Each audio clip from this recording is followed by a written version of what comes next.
আসসালামু আলাইকুম। আশা করি সবাই ভালো আছেন। আজ থেকে শুরু হচ্ছে আমাদের কুষ্টিয়া সরকারি পলিটেকনিক ইনস্টিটিউট জামে মসজিদে ফ্রিতে আলিমুল কোরআন শিক্ষা। আমরা সকলে বিভিন্ন ভাষা বা বিভিন্ন পড়াশোনার জন্য আমাদের দুনিয়াবি সাফল্য অর্জনের জন্য অনেক টাকা খরচ করি, কিন্তু অথচ আমাদের কুষ্টিয়া পলিটেকনিক সরকারি ইনস্টিটিউটের জামে মসজিদে তালিমুল কোরআন শিক্ষা দেওয়া হচ্ছে এবং এখানে সমস্ত কিছু ফ্রি, কোনো ধরনের টাকা লাগবে না। এমনকি এখানে বই লাগবে, সে বইটাও কেনা লাগবে না, বইটাও ফ্রি দিচ্ছে। তো এটা একটা ভালো সুযোগ আমাদের নিজেকে পরিশুদ্ধ করার। বিশেষ করে কোরআন তেলাওয়াত আমাদের শুদ্ধ করা উচিত। কোরআন তেলাওয়াত যদি শুদ্ধ না হয়, যদি কোনো ভুল ত্রুটি হয়ে যায়, তাহলে কিন্তু নামাজ কালাম হয় না।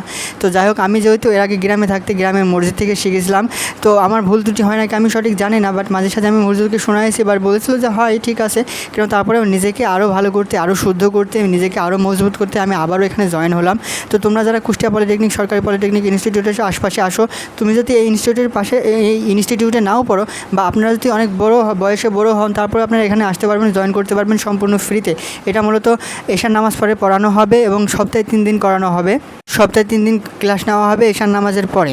তো যাই হোক, দেখতে পাচ্ছেন যে আজকে প্রথম দিন, উদ্বোধনের দিন। আজকে হুজুররা সহ বেশ কয়েকটা স্যার সহ আমাদের বিভিন্ন বিষয় দিক নির্দেশনামূলক কথা হচ্ছিল। মূলত উদ্বোধন আজকে হচ্ছে উদ্বোধন। তো উদ্বোধনী সবার কথা শেষে, অনুষ্ঠান শেষে দোয়া হলো এবং দোয়ার পরে আমাদেরকে মিষ্টি দেওয়া হয়েছিল। সেই মিষ্টি আমরা খেয়ে চলে আসলাম।